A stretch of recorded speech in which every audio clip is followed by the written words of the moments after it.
சொல்லுவோம் இல்லையா, இறந்துட்டாங்க அப்படின்னு சொல்லுவோம் இல்லையா, இது அருளாளர்களை சொல்றப்போ அவங்க ஜீவ சமாதி அடைந்தார் அப்படிம்பாங்க. ஜீவ சமாதி அடைந்தவர்கள் திரும்ப வர முடியாது, திரும்ப அவங்களால வர முடியாது. நம்ம இறந்துட்டோம்னா திரும்ப வர முடியாது இல்லையா, அது மாதிரி ஜீவ சமாதி அடைந்தவர்கள் திரும்ப வர முடியாது. ஆனா அடியார்களாலும் அருளாளர்களாலும் வர முடியும். பகவான் ராமகிருஷ்ணர் ஜீவ சமாதி அடைந்த பின்னும் திரும்ப வந்திருக்கிறார். அது மட்டுமல்ல, நம்முடைய ஸ்ரீவில்லிபுத்தூரிலே அவதாரம் செய்த தருமை ஆதீன குரு முதல்வர் குருஞான சம்பந்த பெருமான் அவரும் ஜீவ சமாதி அடைந்ததுக்கு அப்புறம் வெளியே வந்திருக்கிறார். ஸ்ரீவில்லிபுத்தூரிலே அவதாரம் செய்தார் ஞான சம்பந்தர். அவங்க அப்பா அம்மா ஞான சம்பந்த பெருமான் எப்படி சைவத்தை வளர்த்தாரோ, திருஞான சம்பந்தர் எப்படி சைவத்தை வளர்த்தாரோ அது மாதிரி நம்ம பிள்ளையும் வளர்க்கணும் அப்படின்றதுக்காக ஞான சம்பந்தர்னு அவருடைய பேரே வைப்பார். அவங்களுடைய குலதெய்வம் மதுரை சொக்கநாத பெருமான். அந்த சொக்கநாத பெருமானை வழிபாடு பண்றதுக்காக அவங்க அப்பா அம்மா ஞான சம்பந்தர் 3 பேரும் அங்க போயிருக்கிறாங்க. போன இடத்துல ஞான சம்பந்தர் சொக்கநாத பெருமானை பார்த்த உடனே ஒரு ஞானம் வந்துருச்சு. இங்கேயே தங்கிடணும், இவங்கதான் என் அப்பா அம்மா, இவங்களை விட்டு நான் வரமாட்டேன். இந்த உடம்புக்கு மட்டும்தான் நீங்க எனக்கு அப்பா அம்மா, ஆனா உயிருக்கு, இந்த ஆன்மாவுக்கு அப்பா அம்மா இவங்க தான் அப்படின்னு சொல்லி தெளிந்து அவங்க அப்பா அம்மாட்ட நான் ஊருக்கு வரலன்னு சொல்லிடுவேன். அவங்க எவ்வளவோ கூப்பிட்டு பார்ப்பாங்க, அவர் வரலன்னு சொல்லி மறுத்துருவேன். அவங்களும் சரி அப்படின்னு சொல்லிட்டு விட்டுருவாங்க. இப்போ அவர் மதுரையிலே இருக்கிற அங்க இருக்கக்கூடிய பொற்றாமரை குளத்திலே அடியார்கள் எல்லாம் சிவபூஜை பண்ணிட்டு இருக்காங்க. சிவலிங்கம் வைத்து லிங்க வழிபாடு சிவபூஜை பண்ணிட்டு இருக்காங்க. இதை பார்த்த உடனே ஞான சம்பந்தருக்கு நம்மளும் சிவபூஜை பண்ணணும் அப்படின்னு ஒரு ஆசை வந்துருச்சு. சரின்னு சொக்கநாத பெருமான்ட்டே போய் கேட்கிறேன், நானும் சிவபூஜை பண்ணணும் அப்படின்னு சொல்லி கேட்கிற பொழுது சொக்கநாத பெருமான் சொல்ற, நாளைய தினம் பொற்றாமரை குளத்திலே நீ மூழ்கி எழு, ஈசான திக்குல பெட்டகத்துல ஒரு பூஜை பெட்டகத்துல யாம் இருக்கிறோம் அப்படின்னு சொல்லி சொன்னேன். அது மாதிரியே மறுநாள் பொற்றாமரை குளத்தை மூழ்கி எழுந்த ஈசான திக்கிலே சிவபெருமான் சொன்னது போலவே பூஜை பெட்டகம் இருந்தது. அதை எடுத்துட்டு மேல வந்தார். அந்த பூஜை பெட்டகத்தை திறந்து பார்த்தா அதுல ஒரு சொக்கலிங்க பெருமான் லிங்க வடிவில் இருக்கு. இத பார்த்த உடனே அவருக்கு ரொம்ப சந்தோஷம். லிங்க வடிவில் சிவபெருமான் இருக்கிற, ஆனா இப்ப சிவ பூஜை பண்ணணும், ஆகம முறைப்படி பூஜை பண்ணணும், அதற்கு குரு வேணும். சிவபெருமான்ட்டே போய் கேட்கிற, இது எப்படி பூஜை பண்ணணும் அப்படின்றதுக்கு எனக்கு சொல்றதுக்கு ஒரு குரு வேணும், நீங்க தான் ஒரு குருவை எனக்கு காட்டணும் அப்படின்னு சொல்ல, அவரும் திரு கமலையில மாசிலாமணி தேசிகரை போய் பாரு அப்படின்ட்டு அங்க மாசிலாமணி தேசிகர்த்தையும் சொல்லிடுற, என்னுடைய பக்தன் ஞான சம்பந்தன், அவரிடத்தே நான் பெட்டகத்திலே லிங்கமாக இருக்கிறோம், அவனுக்கு எப்படி பூஜை பண்ணுன்ற முறையை சொல்லி கொடுத்து வேதங்கள் சித்தாந்தங்களை எல்லாம் கூறுவாயாக அப்படின்னு சொல்லி அவருக்கும் அங்க கனவுல போய் சொல்லிடுறாரு. அவரும் ஞான சம்பந்தருடைய வரவை எதிர்பார்த்து காத்து கொண்டிருக்கிறார். இவரும் இங்க இருந்து திரு கமலைக்கு போறார். அங்க அங்கே திருவாரூர்ல சுற்று பிரகாரத்துல தட்சிணாமூர்த்தி சன்னதி, அதுக்கு பக்கத்துல சித்த பீடத்திலே கமலை ஞான பிரகாசர் அமர்ந்திருக்கிறார். இவரை பார்க்கிற ஞான சம்பந்தர் பார்த்த உடனே அப்படியே கண்கள்ல இருந்து கண்ணீர் வடிஞ்சிருச்சு. ஒரு பேரானந்தம், இவர் தான் தன்னுடைய குரு அப்படின்றது உணர்ந்துட்டார். ஓடி வந்து அவருடைய திருவடியில விழுந்தார். அவருக்கும் தெரிஞ்சு போச்சு சிவபெருமான் கனவுல சொன்னது இவரைத்தான். 2 பேரும் ஆரத்தழிவு கொண்டார்கள். அவருக்கு உபதேசம் செய்து எப்படி பூஜை செய்ய வேண்டும் என்கின்ற விதிமுறைகளை எல்லாம் சொல்லி கொடுத்து சைவ வேதங்கள் சித்தாந்தங்களை எல்லாம் கற்றுக் கொடுக்கிறார். இப்படி அந்த கமலை ஞான பிரகாசர் அவருக்கு எல்லா உபதேசங்களையும் செய்யறார், ஞான உபதேசங்களை எல்லாம் செய்யறார். ஒரு நாள் அவர் செய்த அற்புதத்தை பார்த்து இவருக்கு ரொம்ப ஒரு ஞானம் உண்டாயிடுச்சு. இனி நீ வந்து எனக்கு சிஷ்யனா இருக்கிறது முறை கிடையாது, ஏன்னா நீ குரு நிலைக்கு போயிட்ட, அதனால நீ தர்மபுரம் சென்று குருஞான சம்பந்தராய் விளங்கி உன்னை நோக்கி வரக்கூடிய ஆன்மாக்களுக்கு, பக்குவப்பட்ட ஆன்மாக்களுக்கெல்லாம் நீ சமய பரிபாலனம் செய்து அவங்களுக்கு ஞான உபதேசம் செய்து சமய பரிபாலனம் நடத்திவாயாக அப்படின்னு சொல்லி அவர் சொல்றார். அப்ப அவர் தான் குருஞான சம்பந்தர் என்கிட்ட பட்டத்தை கொடுக்குறார். இப்போ அவர் அங்கிருந்து தர்மபுரத்துக்கு வந்து அவர் பீடாதிபத்தியத்துல அமர்ந்து எல்லாம் செஞ்சிட்டு இருக்கிறார். பக்குவப்பட்ட ஆன்மாக்களுக்கெல்லாம் ஞான உபதேசம் பண்ணிட்டு இருக்க. அந்த சமயத்துல அகத்திய மாமுனிவருடைய சீடர்கள் முனித்தரர்கள் அவங்க எல்லாம் வந்து தர்மபுர ஆலயத்தை தர்மபுர ஆதீனத்துக்கே ஒப்படைச்சிட்டு நீங்களே பார்த்துக்கோங்க அப்படின்னு சொல்லி ஒப்படைச்சிட்டு போயிடுறாங்க. நிறைய அற்புதங்களை செய்திருக்கிறார், பல அற்புதங்களை செய்திருக்கிறார்.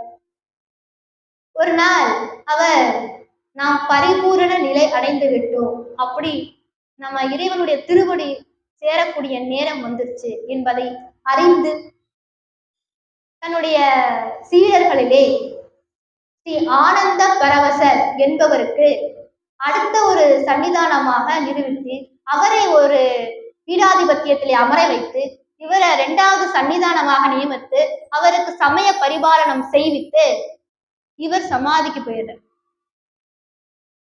ஞானபுரீஸ்வரர் என்கின்ற ஆலயத்திலே அந்த லிங்கத்துக்கு நிழலிலே அந்த லிங்கத்தினுடைய நிழலிலே ஜீவ சமாதி அடைஞ்சிடுறார் குருஞான சம்பந்தர். அவருடைய ஜீவ சமாதிக்கு எதிர்த்தாப்புல அந்த சிகரத்தை நோக்கியவாறே ஆனந்த பரவசர் அப்படி தியானத்துல இருக்கிறார். தியானத்துல இருந்தவர் அப்படி நிஷ்டையிலே கூடி இறைவனோடு கூடி அவரு ஜீவ சமாதி அடைஞ்சிடுறார். இப்போ அங்க இருக்கக்கூடிய சீடர்கள்லாம் பார்த்தாங்க, அவங்களுக்கு என்ன பண்றதே தெரியல, குரு இல்லாமல் தவித்தார்கள்.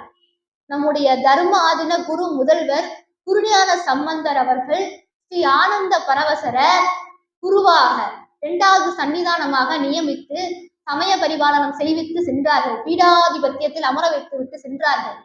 இப்போ இவரும் ஜீவ சமாதி அடைஞ்சிட்டாரே, இவர் யாரு அடுத்து குருன்னு சொல்லல. இப்போ குரு இல்லாமல் தவித்தார்கள்.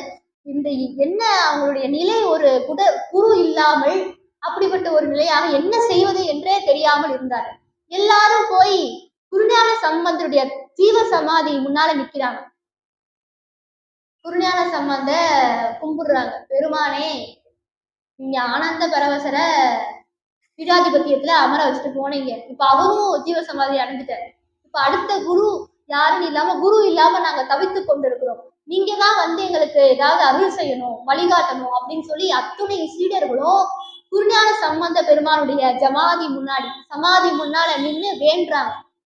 வேண்டின உடனே ஜீவ சமாதி அடைந்த குருஞான சம்பந்த பெருமான் திரும்ப வெளியில வந்து சமாதி விட்டு வெளியில வந்து இந்த சீடர்களிலே சச்சிதானந்தம் என்பவருக்கு 3வது குருமகா சன்னிதானமாக அவரை பீடாதிபத்தியத்தில் அமர வைத்து அவருக்கு சமய பரிபாலனம் செய்வித்து மறுபடியும் ஜீவ சமாதி அடைஞ்சிட்டார். வெளியில வந்து அவருக்கு பரிபாலனம் செய்து விட்டு மறுபடியும் உள்ளே போயிட்டார். அப்படி சமாதி நிலைக்கு போனவர்கள், சமாதி நிலை அடைந்தவர்களால திரும்பி வர முடியாது, ஆனால் அருளாளர்களாலும் அடியார்களாலும் மகான்களாலும் முடியும். எத்தனையோ அடியார்கள் சமாதி நிலைக்கு போயிட்டு கூட திரும்ப வந்திருக்கிறாங்க. அப்படி மகான்களுக்கு அவ்வளவு சிறப்புகள். இறைவனுக்கு ஞாபகத்தன்மை உண்டு. ஒரு இடத்துல இருந்து கொண்டு வேறு ஒரு இடத்துல என்ன நடக்கிறது அப்படின்றத அவங்களால சொல்ல முடியும், கணிக்க முடியும். இறைவன் எல்லா இடத்திலும் ஞாபகத்து இருக்கக்கூடியவன், எல்லா இடத்திலும் இருப்பார். அது மாதிரி அடியார்களும் இருந்த இடத்துல இருந்து வேறு ஒரு இடத்துல என்ன நடக்கிறது என்று அவங்களால் சொல்ல முடியும். அது மாதிரி அவங்களாலேயும் அங்க செல்ல முடியும். நம்முடைய வள்ளலார், அருள் பிரகாச வள்ளலார், அவர் வடலூர்ல இருக்கிறார். எப்போதுமே அருள் பிரகாச வள்ளலாரை பார்க்கறதுக்கு அடியார்கள் வந்து கொண்டே இருப்பாங்க.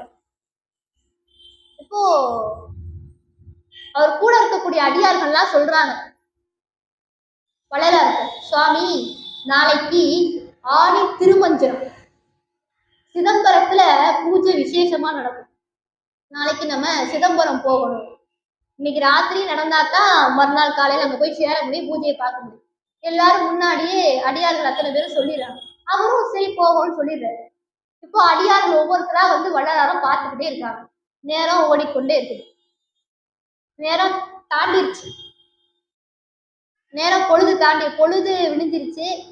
இப்போ வள்ளலார் வந்து அடியார்கள்ட்ட சொல்ற, அடியார்களுக்கெல்லாம் தெரிஞ்சு போச்சு, அவ்வளவுதான் பார்க்க முடியாது அப்படின்னு சொல்லி தெரிஞ்சு போச்சு.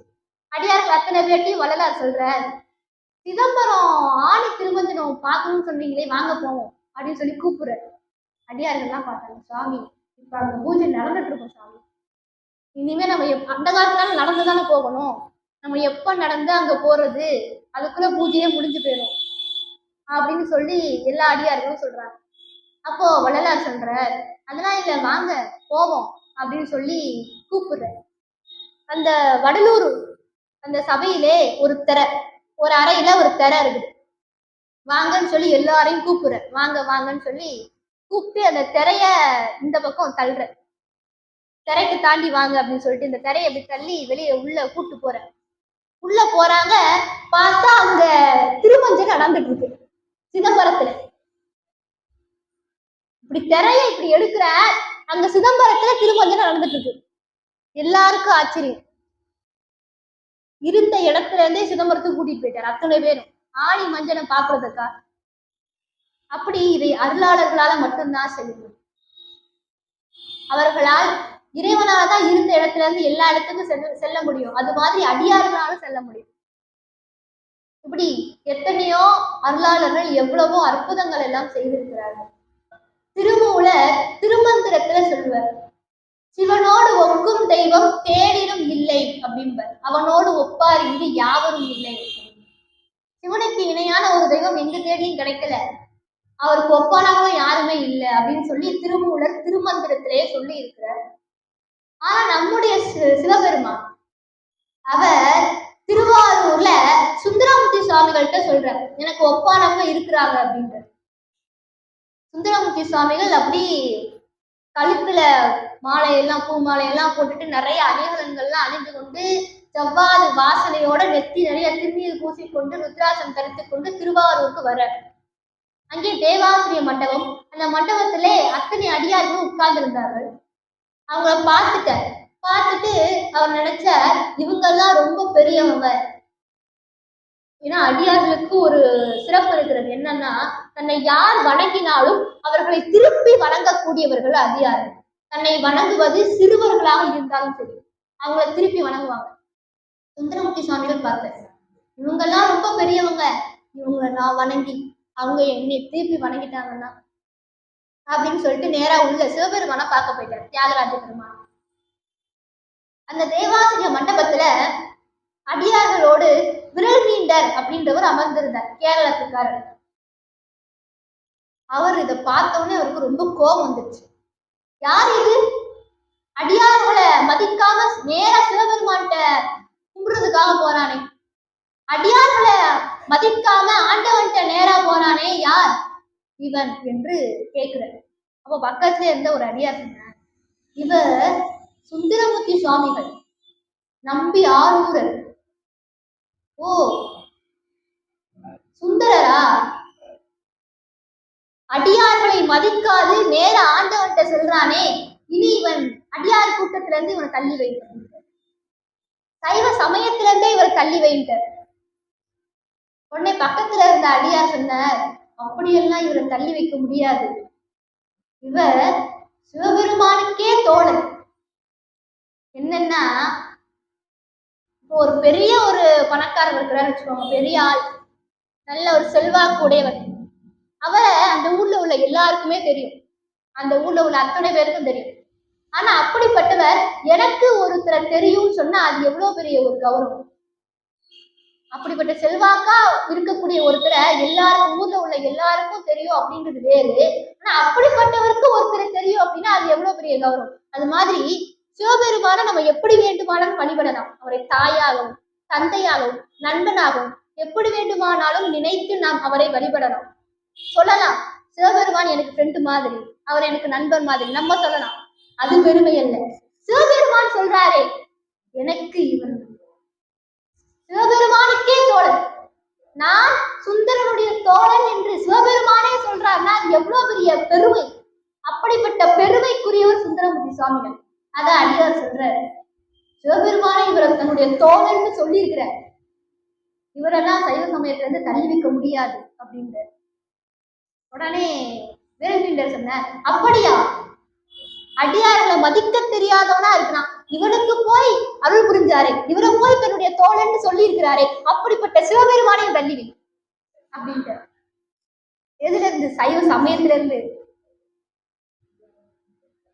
எந்த ஒரு சமயத்திலும் இல்லாத ஒன்று நம்முடைய சமயத்தில். ஏன்னா இங்கே அடியார்களுக்குத்தான் பெருமை. ஏன்னா அடியார்களும் சிவபெருமானும் ஒன்று. நம்முடைய மெய்கண்டாருடைய சாஸ்திரத்திலே 12வது சூத்திரம் இதைத்தான் சொல்கிறது. யாரெல்லாம் ஜடாமுடி தரித்திருக்கிறார்களோ, யாரெல்லாம் ருத்ராட்சம் திருநீர் பூசி இருக்கிறார்களோ, ருத்ராட்சம் அணிந்திருக்கிறார்களோ, அவர்களை எல்லாம் சிவமாகவே கொள்ளுக. அவங்கெல்லாம் சிவம். நம்முடைய சமயத்துல அடியார்களுக்கு அவ்வளவு சிறப்பு. இது தெரிஞ்சு போச்சு சிவபெருமானு. இப்போ சுந்தரமூர்த்தி சுவாமிகள் தியாகராஜ பெருமான வணங்குறதுக்காக முன்னாடி வந்து நிக்கிறேன். சிவபெருமான் சொன்ன, சுந்தரா வந்ததுதான் வந்தேன், அடியார்கள்லாம் உட்கார்ந்து இருக்கிறாங்களே, அவங்களுக்கு ஒரு கும்பிடு போட்டுட்டு வந்திருக்க கூடாதா? இப்ப பாரு, சைவ சமயத்துல இருந்து ஒன்ன தள்ளி வச்சு இப்ப என்னையும் தள்ளி வச்சுட்டாங்க அப்படின்னு. உடனே சுந்தரமூர்த்தி சுவாமிகள், இப்ப நான் என்ன செய்யட்டும் அப்படின்னு கேட்கிறேன். அடியார்களை பாடு அப்படின்னு. உடனே சுந்தரமூர்த்தி சுவாமிகள் சொன்ன, அன்னைக்கே நீங்க தான் எனக்கு பித்தான்னு அடியெடுத்து கொடுத்தீங்க. இந்த அடியார்கள்லாம் ரொம்ப பெரியவங்க, அவங்க ரொம்ப பெரியவர்கள், அவங்கள எப்படி நான் பாடுறது? நீங்க தான் எனக்கு அடியெடுத்து கொடுக்கணும் அப்படின்னு சொல்ல, சிவபெருமானே அடியெடுத்து கொடுக்குறார். தில்லைவாள் அந்தகர்தம் அடியார்க்கும் அடியேன் அப்படின்னு சொல்லி அடியெடுத்து கொடுக்குறார். இதுல என்ன சிறப்புனா, சிவபெருமான் தன்னை பாடுன்னு சொன்ன பொழுது பித்தா என்கின்ற ஒரே ஒரு சொல்ல கொடுத்தவர். அடியார்களை பாடுன்னு சொன்ன பொழுது தில்லைவாள் அந்தகர்தம் அடியார்க்கும் அடியேன் ஒரு வரியவே கொடுத்தாருன்னா அடியார்கள் எவ்வளவு பெரியவர்கள், அவங்களுக்கு எவ்வளவு சிறப்புகள் இருக்கிறது. சேக்கிழார் பெருமான் சொல்லும் போது சொல்வார், இந்த சுந்தரமூர்த்தி சுவாமியுடைய வரலாற்றை ஆரம்பிக்கிற போது சொல்வார், சுந்தரமூர்த்தி சுவாமியுடைய அவதாரமே அடியார்களை பாடுவதற்காகத்தான். சிவபெருமானுக்கு ரொம்ப ஆசை, அடியார்கள் அத்தனை பேர் என்ன பாடுறாங்களே, அப்படிப்பட்ட அடியார்களை நானும் பாடணும்னு அவருக்கு ஒரு ஆசை. சுந்தரமூர்த்தி சுவாமிகள் வேற யாரும் இல்லை, சிவபெருமானுடைய நிழல். இப்போ அவருக்கு ரொம்ப ஆசை. ஏன்னா சிவபெருமான் கண்ணாடி பார்த்தார், கண்ணாடியில அவருடைய உருவம் தெரிந்தது. அதை பார்த்து சுந்தரா வெளியே வாழ்ன வந்தவர் தான் சுந்தரர், அவர் தான் ஆளாள சுந்தரர். அவர் அடியார்களை பாடுவதற்காக பூலோகத்துக்கு வந்தார். அடியார்களை பாடுங்க, அதுதான் திருத்தொண்டர் தொகை. இதுல என்ன சிறப்பு அப்படின்னா, இறைவனுடைய பெருமையை பேசக்கூடிய நூலுக்கு, சிவபெருமானுடைய பெருமையை பேசக்கூடிய நூலுக்கு சிவபுராணம் என்று பெயர். அவருடைய திருவிளையாடல்களை பற்றி கூறக்கூடிய நூலுக்கு திருவிளையாடல் புராணம் என்று பெயர். கந்த பெருமானுடைய வரலாற்றை சொல்லக்கூடிய நூலுக்கு, அவருடைய பெருமையை எடுத்து கூறக்கூடிய நூலுக்கு கந்த புராணம் என்று பெயர். ஆனால் அடியார்களுடைய பெருமையை சொல்லக்கூடிய நூலுக்கு பெரிய புராணம் என்று பெயர். இதுக்கு மட்டும்தான் பெரிய புராணம் பேர். அப்படிப்பட்ட பெருமைக்குரியவர்கள் அடியார். மாணிக்க வாசக பெருமான் எனக்கு எதுவுமே வேண்டான்னு பாடுங்க. உற்றாரை யார் வேண்டேன், ஊர் வேண்டேன், பேர் வேண்டேன், கற்றாரை யார் வேண்டேன் அப்படின்னு.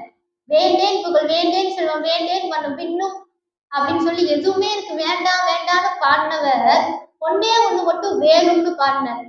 என்னன்னா, உடையார் முந்தன் நடுயிருக்கும் உடையார் நடுவுள் நீ இருத்தி அடியே நடுவுள் இருவீரும் இருப்பதானால் அடியே உன் அடியார் நடுவுள் இருக்கும் அருளை புரியாய். அடியார்கள் நடுவுல நான் இருக்கணும், அதற்கு எனக்கு அனுக்கிரகம் பண்ணுன்னு சொல்லி கேட்டேன். அடியார்களுக்கு தான் அவ்வளவு சிறப்பு.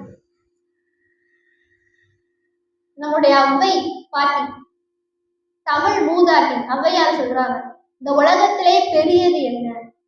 பெரிது பெரிது புவனம் பெரிது, புவனமோ நான்முகன் படைப்பு, நான்முகனோ கரியமான் முத்தியில் உதித்தோம், கரியமானோ அலைகடல் துயிற்றோம், அலைகடலோ குறுமுனி கலசத்துள் ஒடுக்கம், குறுமுனியோ கலசத்தில் ஒடுக்கம், கலசமோ புவியில் சிறு மண், புவியோ அரவினுக்கு ஒரு தலை பாரம், அறவோ உமையவள் சிறுவிரல் மோதிரம், உமையோ இறைவர்தம் பாகத்துள் ஒடுக்கம், இறையோ தொண்டர்தம் உள்ளத்துள் ஒடுக்கம், தொண்டர்தம் பெருமை சொல்லவும் பெருதே அப்படின்றார்.